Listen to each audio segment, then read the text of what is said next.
Halo semua, perkenalkan nama saya Stefania Arianti Kalele dengan NIM 230811030003.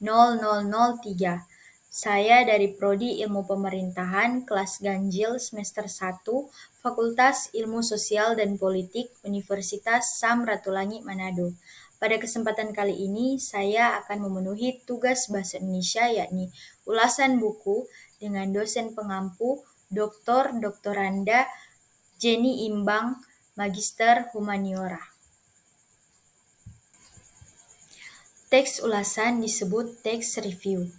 Ulasan pada umumnya ditulis dalam bentuk artikel, sehingga teks ulasan dapat disebut artikel ulasan. Ulasan merupakan teks yang berfungsi untuk menimbang, menilai, dan mengajukan kritik terhadap karya atau peristiwa yang diulas tersebut. Struktur teks ulasan buku. Yang pertama ada identitas, kedua orientasi, ketiga tafsiran isi, keempat evaluasi, dan yang terakhir adalah tahapan rangkuman evaluasi. Kita masuk pada identitas.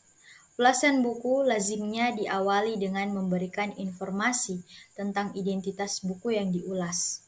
Bagian awal teks ulasan berisi informasi penting tentang buku, yakni judul, penulis, penerbit, tahun penerbitan, hak cipta, jumlah halaman, bahasa yang digunakan, warna sampul buku, harga buku, nomor ISBN atau International Standard Book Number, dan lingkup penerbitan nasional atau internasional.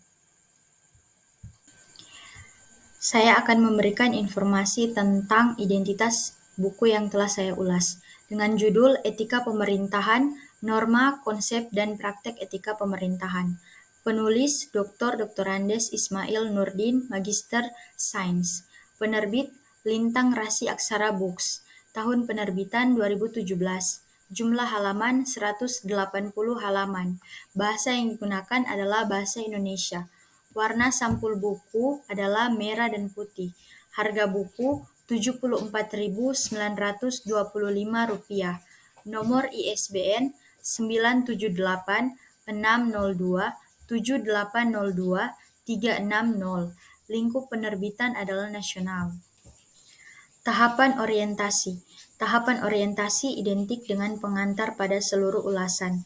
Tahapan ini berfungsi untuk yang pertama, menyampaikan informasi tentang buku apa yang diulas dalam hal jenis dan aliran ilmu yang disajikan, siapa penulisnya dalam hal jati dirinya, dan siapa pembaca yang dituju dalam hal segmentasinya. Kedua, memposisikan buku yang diulas, dan yang ketiga, menyatakan pendapat pengulas tentang buku itu. Buku ini ditulis oleh Ismail. Perjalanan karir dan pendidikan Dr. Doktorandes Ismail Nurdin, Magister Sains sangat mengesankan. Dia adalah seorang pegawai negeri sipil, lulusan Akademi Pemerintahan Dalam Negeri Papua tahun 1991, yang sejak tanggal 11 Desember 2022 dipercayakan menjadi Wakil Rektor Bidang Kemahasiswaan di Institut Pemerintahan Dalam Negeri. Beliau lahir di Segeri, Pangkajene dan Kepulauan Sulawesi Selatan pada tanggal 27 Mei 1969. Buku ini sengaja ditulis untuk memberikan pemahaman kepada pembelajar kajian pemerintahan dan para praktisi pemerintahan mengenai konsep, norma, etika pemerintahan, serta prakteknya dalam penyelenggaraan pemerintahan di Indonesia. Buku ini menjadi panduan bagi penyelenggara pemerintahan serta menjadi kajian bagi pembelajar pemerintahan, khususnya mahasiswa yang menekuni kajian ilmu bidang ini, bahkan yang akan menjadi praktisi pemerintahan sendiri. Selain banyak hal-hal yang tertulis mengenai kajian teori pemerintahan, tetapi juga kinerja seorang pegawai terhadap jumlah penghasilan dan pengembangan karir mereka. Tahapan tafsiran isi. Tahapan tafsiran isi memuat yang pertama, penceritaan ulang tentang hal yang dilakukan oleh penulis saat ia menulis buku itu. Kedua, isi atau ringkasan buku yang diulas sebagai hasil dari pembacaan oleh pengulas terhadap buku itu. Dan yang ketiga, perbandingan isi buku yang diulas dengan buku-buku lain yang sejenis. Buku Etika Pemerintahan, Norma, Konsep, dan Praktek Etika Pemerintahan ini memaparkan etika dan praktek aparatur sipil negara. Melalui pemahamannya, Ismail melihat tuntutan publik untuk para penyelenggara pemerintahan mengenai cara beretika dan melayani. Jadi, tak heran kalau sering terjadi demonstrasi massa karena pemerintah sepertinya belum menemukan pola yang jelas dalam menyelesaikan persoalan hak kebebasan berpendapat. Bab 8 membahas tentang netralitas aparatur sipil negara. Dalam konteks ini terdapat beberapa faktor yang memengaruhi netralitas birokrasi, antara lain peraturan perundangan yang tidak memberikan batasan yang jelas antara domain politik dan administrasi, intervensi dari partai politik yang wakil-wakilnya duduk di legislatif, intervensi dari kelompok-kelompok di masyarakat yang memanfaatkan kelemahan masyarakat dan kebobrokan pemerintah, kebijakan yang masih disisipi kepentingan kelompok, dan masih terdapat kecenderungan untuk mengutamakan kepentingan individual dari pejabat negara maupun pegawai negeri dalam pelaksanaan kebijakan. Netralisasi aparatur sipil negara dalam pemilihan umum, terutama pemilihan kepala daerah, juga menjadi fokus dalam bab ini.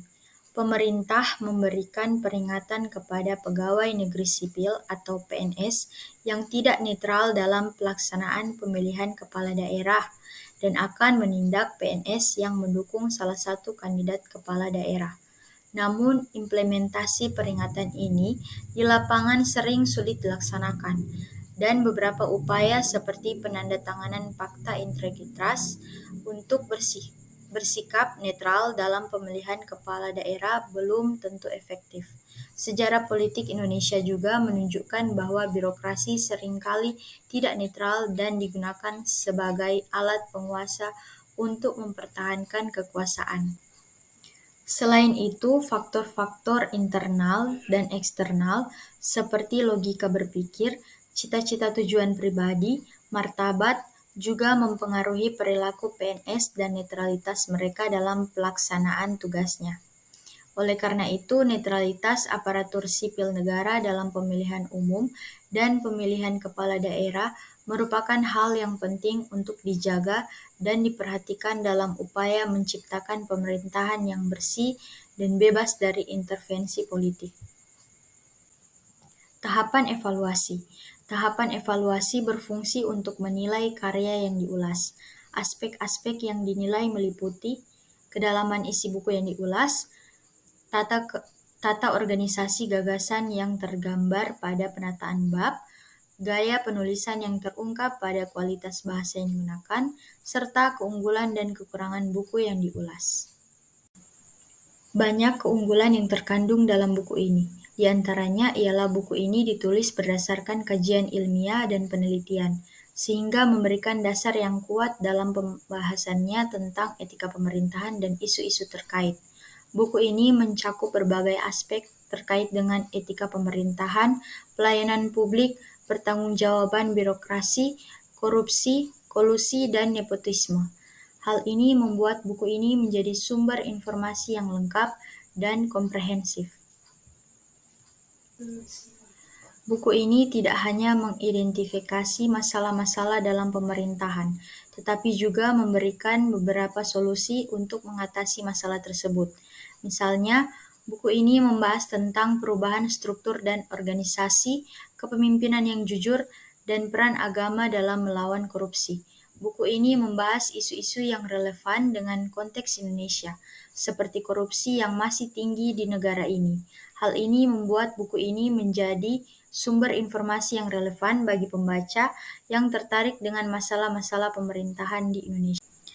Buku ini juga menekankan pentingnya integritas, transparansi, dan akuntabilitas dalam pemerintahan. Hal ini memberikan pembaca pemahaman yang lebih baik tentang nilai-nilai yang harus dijunjung tinggi dalam pemerintahan yang baik. Buku ini memberikan pembahasan yang mendalam tentang berbagai topik terkait dengan etika pemerintahan. Hal ini membuat buku ini menjadi sumber informasi yang berharga bagi pembaca yang ingin memperdalam pemahaman mereka tentang isu-isu ini. Namun buku ini juga bukan tanpa kelemahan. Buku ini mungkin tidak memberikan penekanan yang cukup pada faktor-faktor sosial dan politik yang mempengaruhi etika pemerintahan. Faktor-faktor seperti kekuatan politik, tekanan dari kelompok, kepentingan, dan dinamika sosial dapat memiliki dampak signifikan pada etika pemerintahan.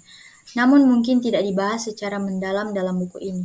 Meskipun buku ini mencakup berbagai aspek etika pemerintahan, mungkin ada beberapa aspek yang tidak dibahas secara mendalam atau diabaikan. Etika pemerintahan adalah bidang yang luas dan kompleks, sehingga sulit untuk mencakup semua aspeknya dalam satu buku.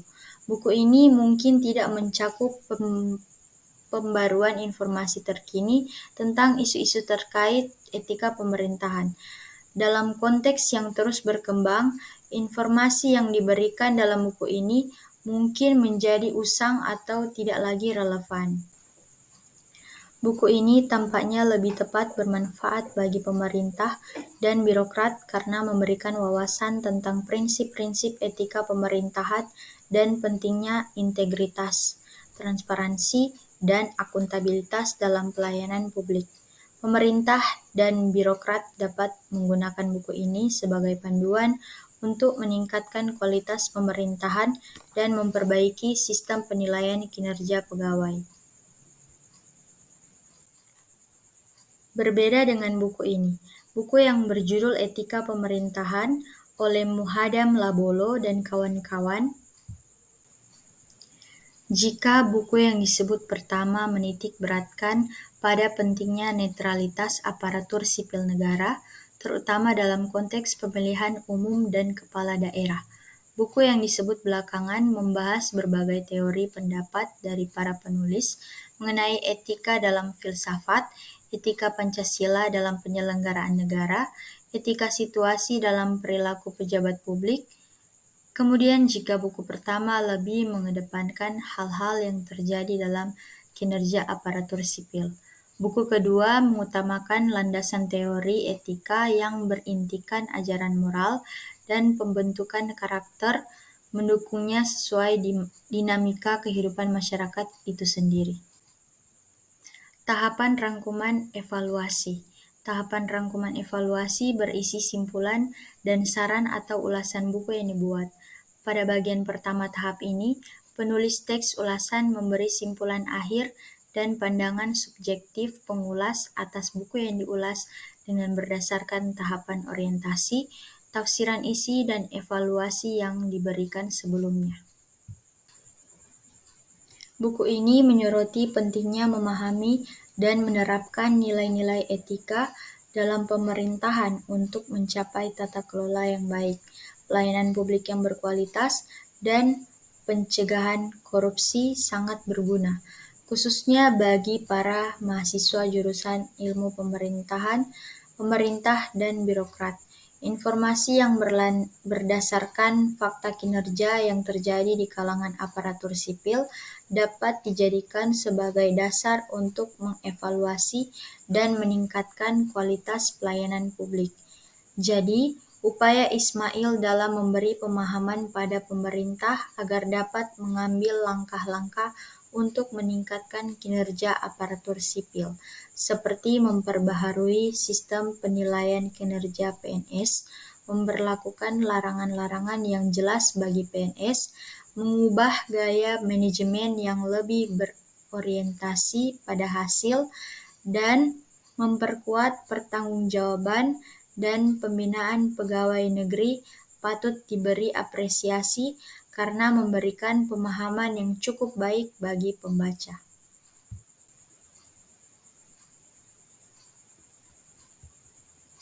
Demikianlah pemaparan materi dari saya. Semoga video ini bermanfaat. Terima kasih.